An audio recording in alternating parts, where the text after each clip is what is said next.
Okay, so welcome to for today's session. I know that you have had lots of sessions. I am the seventh, and so first of all, it's very. I am very honored to be here with you. I know that you are now in your very nice holidays and in Ramadan. So congratulations. And well, today, the first thing that I want to do is introduce myself. I think that maybe some of you, I would really, really like to know if some of you had attended on Nile TESOL to my talk. So it would be very nice if you say, yes, I have, or this is the first time that I'll be with you, or something like that. Because otherwise I will feel very, very lonely. Okay, yes, thank you. So I'm very happy to not see you, but see that you have been in my talks before. So I want to introduce myself. My name is Myriam Monterrubio, and I have been a teacher for many, many years now. This year I will be celebrating my 44th anniversary as a teacher. And some every single year and every single day, I keep on learning with all my students. Look, these are some of my students. Where I have students in Chile. I have students here in Mexico, and other ones in the northern part of Mexico. So and now I'm working here in Spain. I am coordinating 35 schools to go to bilingualism, because you know that learning English or learning a foreign language is very, very important. So this is exactly what I'm doing right now here in Spain. I am Mexican, and yeah, I've been living in Spain for 4 years now. Okay. And so let's start from the very beginning, as the sound of music says, right? It's a very good place to start. And the first thing is, every time that I speak to teachers, speaking and well, not speaking, but teaching English to young learners or old learners, it doesn't matter the age of our learners. Every time that I speak to these teachers, there's always, like something in our minds that sometimes we think that we're teaching for the very first time, the very first day at school. And I don't know why we think that at the end of the day, our students are going to be able to speak whatever we taught that day. Well, it doesn't work like that, and we know. What I want you to, I'm going to explain how the session is going to be. Everything that, all the examples that I'm going to set will be for the very young learners, because you know that there are lots of things for primary teachers, for teenager teachers, for adult teachers, because there are lots of things that explain how to teach those kids. But the very little ones, the 3-year-olds, the 4-year-olds, and 5-year-olds, sometimes they're a little bit forgotten, because we think that the only thing that they have to do is learn isolated vocabulary words. So all the examples that I'm going to set are going to be for the very young ones. But what I want you to do is to to think about your students and see how is it that they are going to, that you can put everything that we talk about today. You can do it with your kids. Okay. Now, there is nothing new. Nothing is going to be new. The only thing is like a reminder of everything that we have to do if we want to become M&M teachers. For those of you who were in Nile TESOL, you have to remember what an M&M teacher is. So if you do remember, please do write in the chat, what is an M&M teacher? And if you don't remember, I will have to say goodbye and never see you again. No, that's a joke. So tell me if you remember what an M&M teacher is. If you don't remember, don't worry. I will say it afterwards. So let's see. Is Sam, Valentina, all of you? Come on, tell me. Rowena, Cora, Chaira, no? Yes? Okay, so still thinking. Very good, Mohammed. Don't worry, thinking is very good. Well, M&M teacher. An M&M teacher is a meaningful and memorable teacher because the way that he or she teaches is in a very meaningful and memorable way. So that means that the kids are going to learn something which will be meaningful and challengeful for them and will be memorable in the long run, right? Okay, so the first thing that we have to remember is when we teach a new language, it doesn't matter what language we teach, or if we actually think that our students can acquire that language, there are skills that we have to work on and we have to enhance. And some of the experts call these skills like passive skills, and some other experts call them input skills. When we talk about the input skills, we will have to remember that they are the skills that come into us. We don't do anything about it, but of course, by working on them, there will come out with our output skills. So for every input skill, there will be an output skill. So what would be in your mind? What would be the first input skill, talking about teaching a language, that we can think of? I'm sure that all of you are thinking listening, okay? So that would be the first input skill. The thing is that when we are born, before we are born, we're listening in our mother's womb, everything that happens around, okay? So the hearing is one of the most important senses, right? So when we are out in the world, everybody talks to us, and there are lots of noises and sounds and voices around us, right? So the listening skill is an input skill, and of course we want from that listening skill, we will develop the speaking skill, which is the output. How do we do it? Of course, between the listening and the speaking, there is a silent period. And this is something that happens with every single person who's learning a new language, okay? Or acquiring a new language. This silent period refers to, I am listening to you, I am understanding everything that you're saying, or almost everything, because there is a context that is going to put everything together. And little by little, I am going to be able to speak it, right? But this silent period tells us that as I am understanding, I think my brain thinks that I am going to be able to speak, and it doesn't happen. Something happens in your tongue, and that's exactly what happens when, for example, when I learned English, it was like I was listening to my teacher. I understood everything that the teacher was saying, but guess what? Every time that I wanted to raise my hand, in my brain, it sounded really nice, the things that I had to say. But when I opened my mouth, it was like I was not able to say a correct sentence, or a very, like accurate and fluent sentence, right? And this is exactly what happens even in our native language. So from listening to speaking, we have to be able to speak, we have to imitate first, of course, first recognizing all the sounds around, then imitate, then repeat, and finally produce, okay? And through repetition, speaking will come, right? Another input skill would be reading, okay?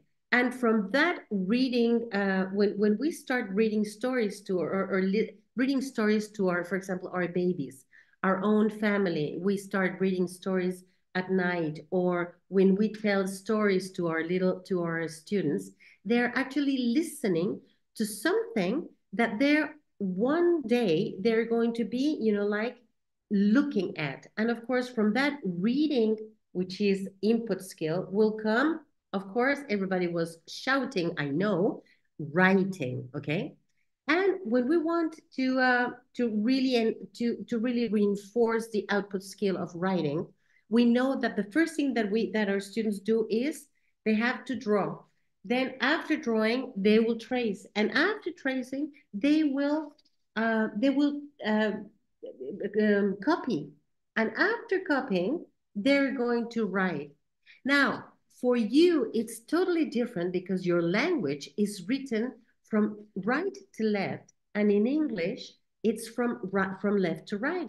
So there are lots of things that we have to teach our students to be able to understand that they're not going to read starting on the right and finishing on the left, and they will have to read all the way around, right? So there are lots of abilities and skills that they have to come up with, right? So of course, the drawing first, like the lines, if it's for everything that when we start writing, it's from up to down and then left to right. It all depends if you're teaching cursive writing or script, okay?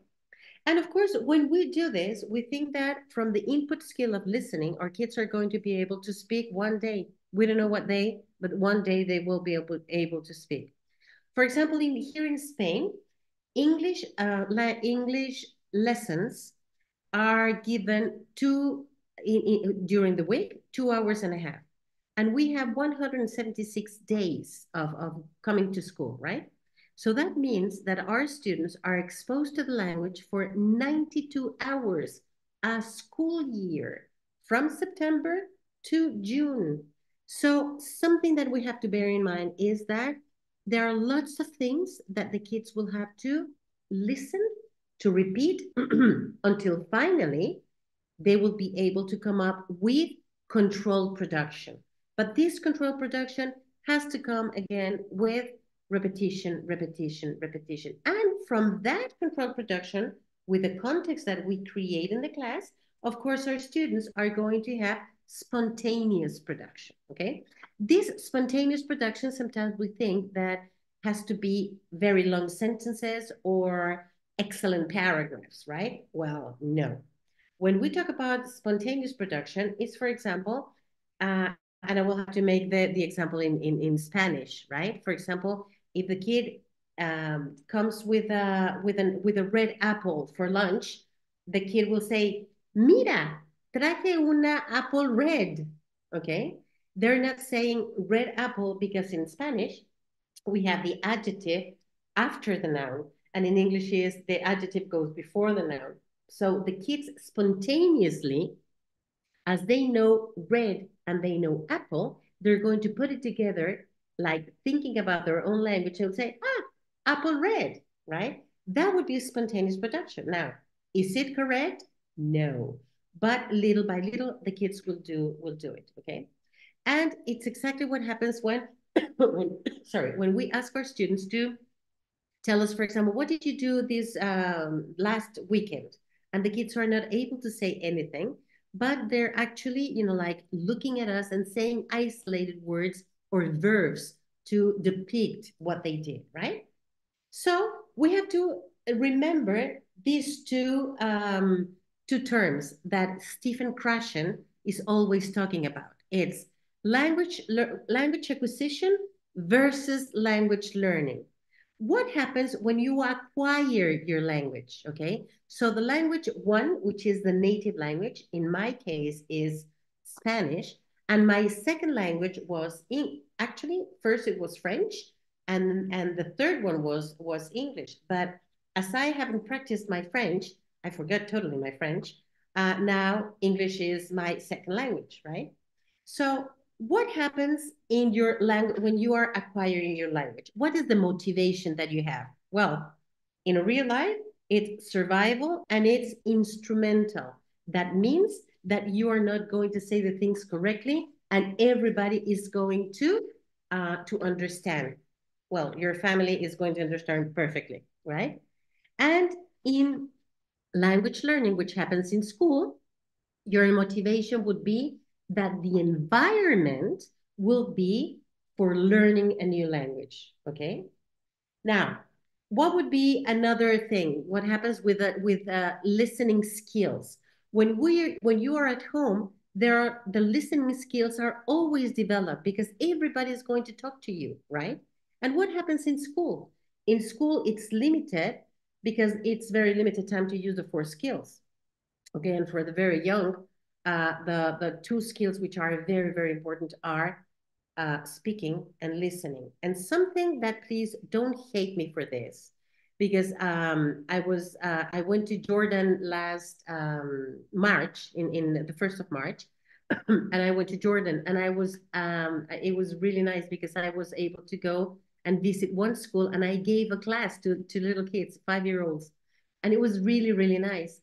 But something that I was looking at with listen and talking with the teachers is that sometimes the teachers are very keen on teaching English. They think that teaching English is teaching grammar, grammar, grammar, grammar.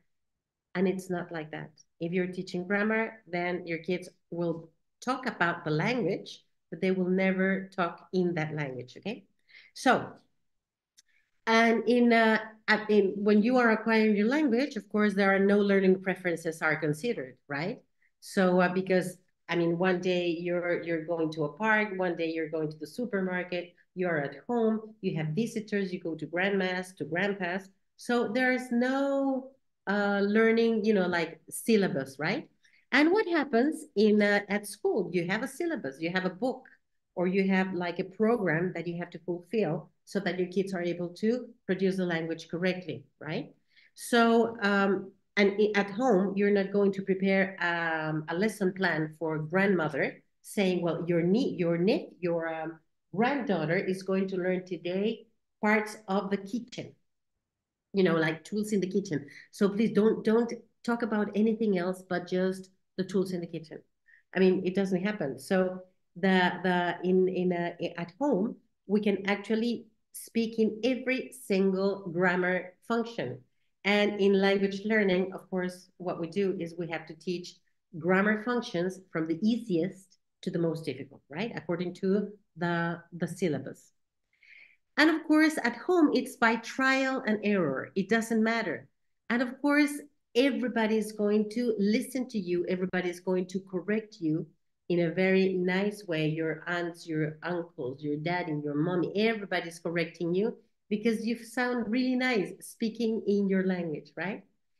At school, what happens is that we have little experimentation. Our kids, we have many students, so there is going to be little time for us to give them, all these experience, right? At home or in language acquisition, informal situations are everywhere, whereas in at school, we have situations within an environment, of course, invented by the teacher and because of the books or because of the program that you're fulfilling, right? Um, and then again, at home, real communication, and of course at school, limited period of time. Spontaneous language is prompted because we have to teach our students how to speak the language. And of course, this is the most important. At home, when you are acquiring a language, you have many teachers around you, and you are only one student. And at school, when you're learning the new language, there are many students and only one teacher. And something that I will repeat, I will be repeating every single time that you see me anywhere at any, whether it's a webinar or when I go to your classes or go to your countries, I will always talk about this. When the teacher is, of course, very heartful teachers, wholehearted teachers that really want their students to learn a new language, there are two questions that like impact teachers make. Okay, the first question is, what do I want my students to learn today? Okay, it's not what topic I'm going to teach. It's like, what is it that I want my students to learn today? For example, the very little ones. I want my students to learn to say hello and goodbye. So I want them to understand and be very clear that whenever I go into the classroom, they say hello, good morning, hi. Okay, well, it sounds like my son, for those of you who know me. Hello, good morning, hi. Okay. So, but what happens when the teacher leaves the room? The kids are not going to say hello, good morning, hi.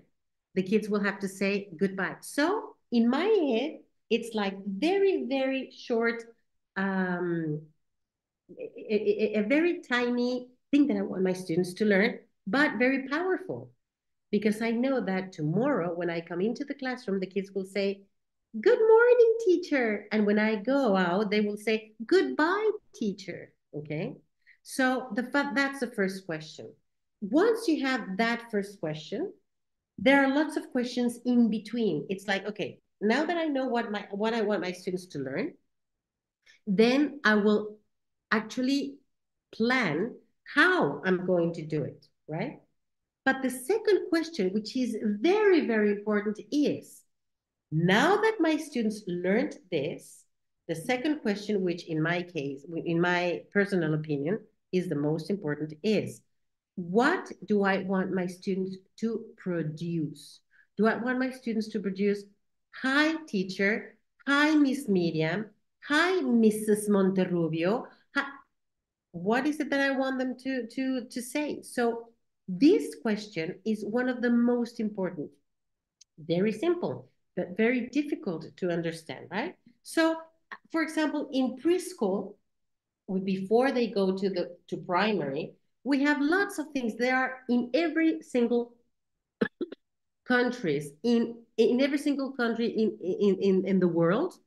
I've been to many places now. I've been in America. I've been in Europe. I've been in Africa now. So there, these are the typical topics that we teach because this is exactly what the kid is surrounded.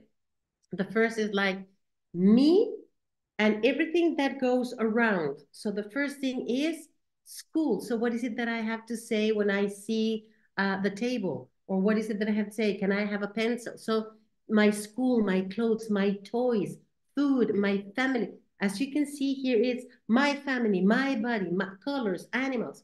So there are lots of things that are related to you, right? So that's the first thing that we have to understand, that when we are teaching our kids, there are topics that will be repeated every single year, right? Now, it all depends on what book you're using because some teachers do not use books. They don't use books. They think that it's better not to use books, and then they do their own programs. What happens here is that they must have a sequence of how is it that I'm going to start what I want my students to learn, how is it that I'm going to do it, and at the end, what is it that my students are going to produce, they're going to say. So in a nutshell, this is, I mean, this could be a course of 60 hours, but we're going to, like wrap it up, right? So in this case is, the first thing is, I have to, I mean, a presentation, right? So this is a new topic. So the new topic will be always within a context, because otherwise, if I just say, I'm going to teach, what do I want my students to learn? Members in my family. Okay, so this is what I want my students to learn. But what's the second question? I'm sure that you're saying it into your brains. You're saying, what will my students produce? So in this case, as you can see here, we have presentation. That's the very first time that my kids are going to see this topic. But our students are not, like tabula rasa. That means that they are like blank papers, right? So they have previous knowledge. So this PK stands for previous knowledge. And I am going to use what Stephen Krashen is always talking about. Every time that you teach you teach a new language, you have to use this formula, which is I plus one. What does that mean? Comprehensible input plus one. So my input in this topic, which is members in my family, will be, I'm sure that you're saying, daddy, mommy, sister, brother, whatever family you want to introduce, this is what you want your students to learn, right? But I will go a little bit further, which is the I plus one. So this is the input that I give, and I am going to go very good. Stephen Krashen's hypothesis, right? That's the fourth hypothesis, comprehensible input. Okay, so it's like I am going to give my students something new, but I'm going to give them a little bit more. Okay, with this comprehensible input. Very good, Mohammed. So with the previous knowledge that I'm going to create the new input plus one. So I usually do it like this. I always work with formulas. I love formulas, but I hate mathematics. So that's why I'm an English teacher. And then I said, how can I seem very, very intelligent? Well, why not using really grammar function for formulas? That's really cool, right? So in this case, this is exactly what I want my students to produce. He or she is family member. Okay. So that means he is mommy. He is daddy. He is, or he is my daddy. He is my brother. It all depends. So here, as you can see in this formula, I have two ways to get my students produce the language, right? So here is like the translation of that. That would be the equation solved, right? So he is daddy, he is my dad. Now, within the presentation, my students are going to learn to listen to passive language. That means that they're going to listen, but they're not going to be able to say it, right? So that's why I'm calling it passive language. So they're going to hear from the teacher. Look, is he daddy? Is she mommy? Right? So these are the things that the kids are listening, but the active language that my kids are going to say will be, he is daddy, he is my daddy, she is mommy, she is my mommy, he is brother, he is my brother.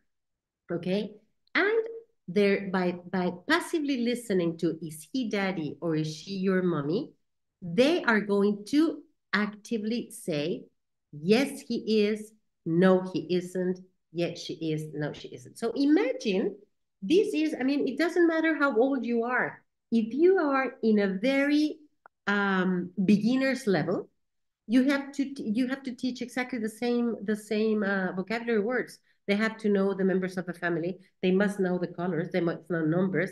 It doesn't matter the age of your students. What matters here is, what is it that you're going to teach, right? So in this case, as you can see this in a post-it, we have what the kids are going to say, what the kids are going to listen and understand. And then through context, okay, I'm going to go with my I+1. So from this new content that they have, now with the previous content that I already gave, for example, rooms in my house, then I will have lots of practice of this, right? So we have previous knowledge from P, which is the practice, +1. This P becomes the I of Stephen Krashen, okay? So in this case is my previous knowledge from my presentation, +1, which is I already taught the rooms in the house, so I am going to mix it. So what is it that I want my students to say?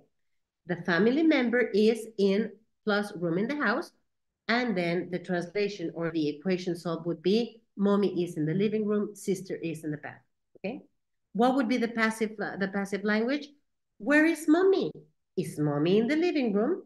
And then the active language for that practice will be, mommy is in the living room. My mom is in the living room. Yes, she is. No, he isn't. So you see that we are just going, we're adding up the language, right? So by adding up the language, then we will be able to have lots of different things. So practice is very, very important. In everything, if you don't practice and you don't make it, if you don't repeat and repeat and repeat something, then you forget, right? So practice is very, very important. So the first part is, I present a new topic, then I practice it, and of course I will do it with the previous knowledge that I already taught. And finally, what is it that I'm going to do? The with the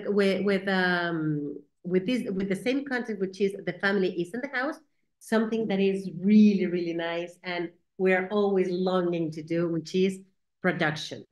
When we have production, as you can see here, you have the previous knowledge of my practice, right? So that would be previous knowledge plus what I taught in presentation, what I taught in the practice, and everything all the time plus one. Thank you, Mohammed, because it is very important for all of you to read these, the comprehensible input and the 5 hypotheses of Stephen Krashen. Okay. So as at this in this moment, look at the production. Now my passive language becomes active language. So in this case, my kids will be able to say, where is mommy? Mommy's in the living room. Is mommy in the kitchen? No, she isn't. Where is she? She is in the living room, right? So as you can see here, look at how it evolves, okay? We have to bear this in mind. If you don't have this in mind, what happens is that uh, teachers in other parts of the world, what they do is they just give isolated vocabulary words, and then they say, "No, my kids, they already know in kinder. They know the colors, the numbers. They know from 1 to 100. They know the colors. They know the farm animals. They know." Yeah, but when is? I mean, are they able to use it to produce it? So this is like the frame that we have to come up with when we want to answer the second question, which is, what do I want my students to produce? Because the first one is, what do I want my students to learn? It's very easy. The topics are going to be given in your books, and in your books is really, really powerful when you say, what do I want my students to learn? It's not the ing, it's not the present continuous. It's like what they do with the present continuous, what they do with did and do and does and all the auxiliaries, right? And then what is it that I want them to produce? And immediately you can actually pinpoint at all this. So you have PPP, presentation, practice, and production. And for that matter, I came up with this. I know that I'm a little bit crazy. So this is my recycling symbol. My recycling symbol, as you can see, is like it starts with red, which is the presentation. And whenever we talk about recycling, I don't know, of course, it's, the typical symbol, which is that like little circle with the lines. And but I mean, it's like a circle with lines. And then you recycle and then you do it again and again and again. But in language, in this journey of teaching the language, it cannot be like that. It has to be a spiral. Because you have, look at these green points that you see here, okay? You can see red lines, which is the presentation, the blue, which is the practice, and the production. But these little green points within the lines are the production stages that your students are going to. It's not that at the end of the year they will produce so and so, okay? It's that every single day the kids will produce something. So for presentation, what type of techniques do we have? We have teaching vocabulary, short sentences, and grammar functions, not grammar structures. What would be the difference between grammar function and a grammar structure?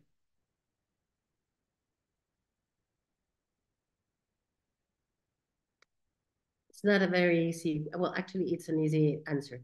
The grammar structure is, like the verb, like if I'm teaching the gerund or the present continuous, you need a noun, the verb to be, an action verb plus ing. Exactly. Very good. Structure equals form. Exactly. It will plus infinitive. Excellent. I will plus infinitive. And what is the grammar function? The grammar function is very good. Usage. Excellent, Sena. Excellent. The grammar function is the use of English that your kids or students are tomorrow I will visit my grandma. Exactly. So first is I will plus infinitive, and then tomorrow I will visit my grandma. So it's you're not teaching whenever thank you very much, Asma. Communication. So that means that what we're doing is we're actually teaching our students to produce the language, to communicate. Excellent. I'm so happy that you're not asleep. Okay. Now, so in the presentation, you have these very simple presentations that you do, like vocabulary. I'm going to make a little exercise on that. Okay. Practice. What techniques can we use? Four-face drills, dialogues, and oral guided compositions. What are those? Worry not, because I'm going to give you what are these things, because two of them I invented. So it's something that that it sounds nice, but it's four-face drills versus dialogues. For example, a four-face drill, you need four students. Okay, student A, the four, yeah, like for example, participant one. Okay, so I say is inverted question. Is it showing, for example, uh, is it a pencil? Answer, student B. No, it isn't. Question, teacher. What is it? Student C. It is a cup. Okay, that would be a four-face drill. Two, four people involved in question answer, and it usually starts in invert question with a negative answer so that it gives you the WH question. The dialogue, you're going to use two people saying things like, hello, hello, what is it? It's a cup. Is it red? No, it isn't. Oh, yes, it is. Something like that, right? And the organic composition, we'll talk about it in a minute, okay? And in production, we have now we taught role. We taught in practice stage. We taught how to make dialogues in production. Now we can actually use role playing. Okay, and here we have mind mapping and oral guided compositions in a more like open way. Meaningful language, exactly, Anna. This is exactly what we want. Meaningful language. Remember, meaningful, memorable. If it's meaningful, it will come up into your brain and you because you're going to use it. And once you use it, it's really, really fun. Okay. So far so good. Okay. It's too many things and it's very late at night. So let's just and we were as we were looking at this, let's just look at the colors. Presentation, I usually put it in red. Those are my three favorite colors, and then we have the little like yellow orangey color. But we have presentations in red, practice in blue, and production in green, so that we visualize the what happens. Okay, so here the frame is red. So this is the presentation. Okay, for the very first time, I'm going to teach my kids. I'm going to show the flashcards, and I'm going to teach the members in my family. Okay. Now, something which is important, and as Enas is saying, if you're teaching meaningful language, then why not, for example, you're teaching the family members, why not taking a picture of your family and show your family to your kids? Look, this is my family, and this is my father, this is my mother, this is my, I have eight brothers, so imagine it's like, this is my sister, this is my sister, this is my sister, this is my sister, this is my sister, this is my brother. So it would be very nice for them because they will repeat lots of times sister, sister, brother, right? So in this case, we have we give them, like imagine this as a blackboard, okay? I know what a blackboard, a whiteboard, a board, and all of you have if you have these screens that don't tell anybody, but I hate screens. I really love my I mean, my board and the piece of chalk or a marker for me is the world, right? But if you have a screens and then you're able to do these exercises with less with lots of like lots of pictures that you can come up with internet, you have the members of the family. So you have family. This is, and then what is it that I want them to produce? Remember, I wanted to produce he is daddy, she is mommy. Okay. So why did I put colors under the members of the family? Well, very simple, because if I put it on the board, I would just say, okay, are you ready? At first, I present the vocabulary. So I say, okay, look, who is she? I will never say with a flashcard, I would never say, look, she is mommy, repeat. She is mommy, repeat.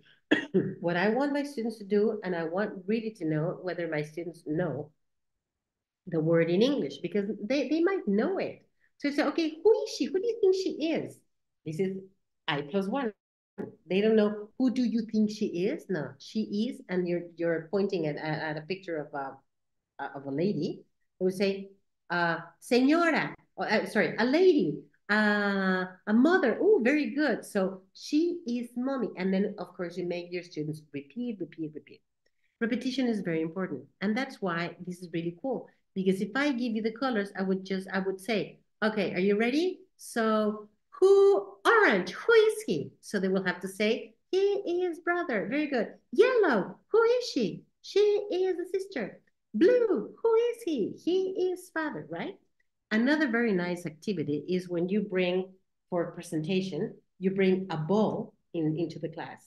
And then you say, okay, look at every time that the ball bounces, you have to repeat the word. Okay. So you at home or wherever you are, you're going to do it. Ready? So are you ready? Look, daddy, 1, 2, 3.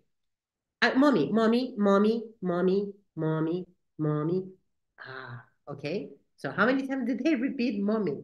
Okay, now let's see. Daddy, daddy, daddy, daddy, daddy, daddy. Woo.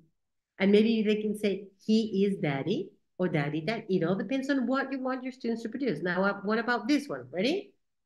Sister, sister, sister. Yes. And the last one, brother, brother, brother, brother, brother, brother, brother, brother. Okay. So, as we know that repetition is very important, we can do this, and this is really fun. You can do this very, very simple using. If you're using a Mac, you can use it in Keynote. And when you give them the animations, you just you do this is a bouncing effect. And if you're using PowerPoint, there must be a bouncing effect. So you can actually play with that. Or if you really get to your class with a real ball and then you do it, this is much more fun. Okay. After they already know very beautifully that, now look the color again, red. So they are actually saying the parts of the house. Okay, so they know what is it that I want my students to produce here. Maybe it's the bathroom, or this is the bathroom, or the bathroom. It all depends on what you want them to say. Okay, so you have the parts of the house, and then you have people in the parts of the house. Remember what we wanted when they uh when when um when I showed you, the production. It's like mommy is in the bedroom, daddy is in the kitchen, etc. Right? Okay.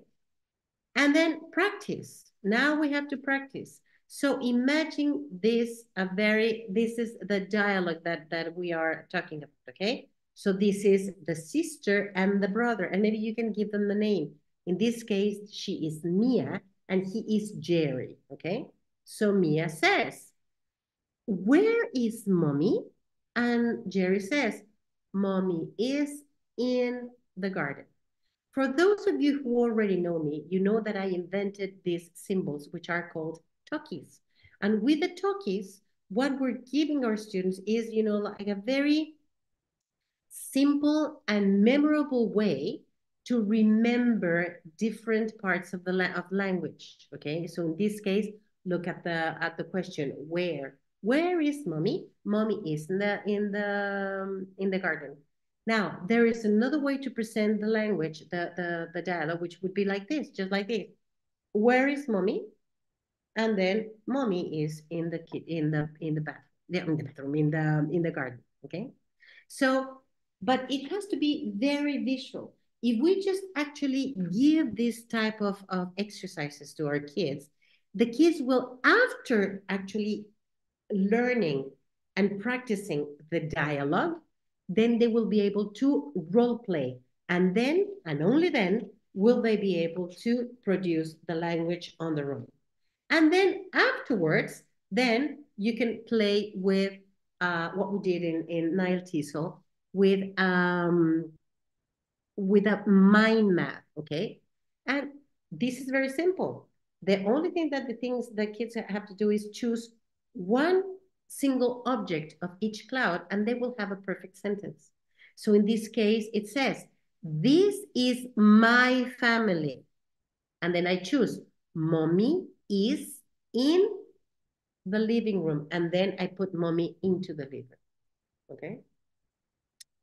And then we have the beautiful thing, which is called oral guided composition. Imagine this. This is really cool. Okay.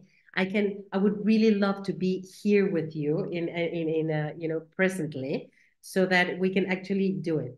Now, look at my frame. My frame now is blue and green. Okay. That means that the kids are going to be practicing, but it's more production than practicing. Okay. So in this case, uh, following exactly the same technique as eliciting the words and little by little giving them an oral guided composition, meaning that I'm going to give you isolated sentences that were used in isolation, but now all these sentences that you gave will come up with a little composition, okay? And this is the composition. Today is a sunny day. And then you make your students repeat, today is a sunny day. Shh, the full stop, okay?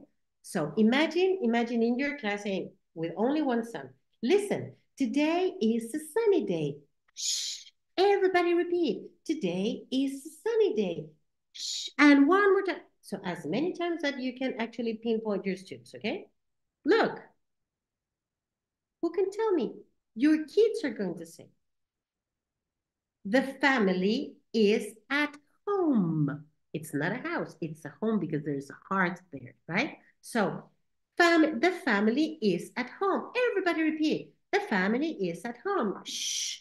And then from the beginning, today is a sunny day. Shh. The family is at home. Shh. Now look, where is daddy? Daddy is in the kitchen. The brother is in the garden. Mommy is in the bedroom, and sister is in the bathroom. Shh. The family is happy. Shh. See, the sentences that you taught before, now put them together, and you have a composition. And in here, we are using talkies because I love my talkies. And it's very easy for the kids to remember. So this is the memorable part. And of course, it's very meaningful for them, right? And at the end, you can actually have something like this. By just looking at the pictures, the kids, and look, this is green, green, green, meaning that this is 100% production from your students because you already taught them and you made lots of things in red, lots of things in blue, and then blue and green, blue and green, blue and green, and finally the green part of your story, which is now my students are doing this. Look, today is a sunny day. The family is at home. Daddy is in the kitchen. The brother is in the garden. Mommy is in the bedroom, and the sister is in the kitchen. The family is happy. I forgot the happy.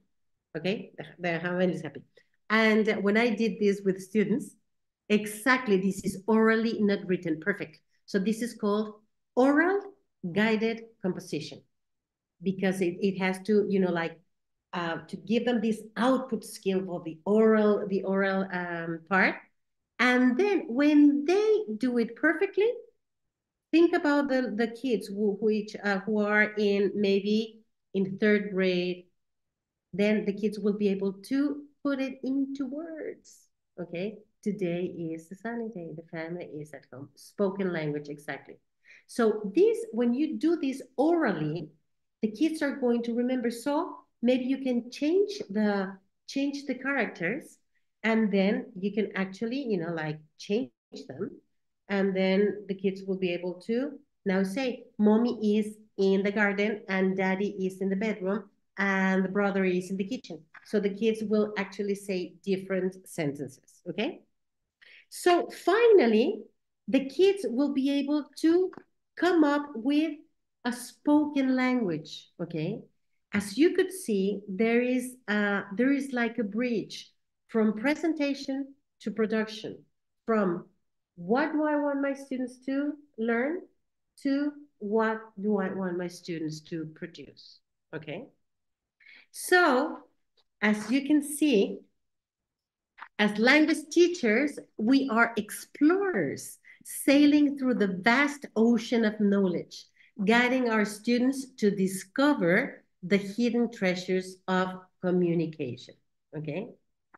Why do you put comma and full stop? Ah, here, because you have for every sentence, so that they can actually add to each photo. I mean, because it's like the father is in the, because I'm saying the thing. Today is a sunny day. The family is at home. Shh. Daddy is in the kitchen. The brother is in the living room. Now I could do it with full stops, okay?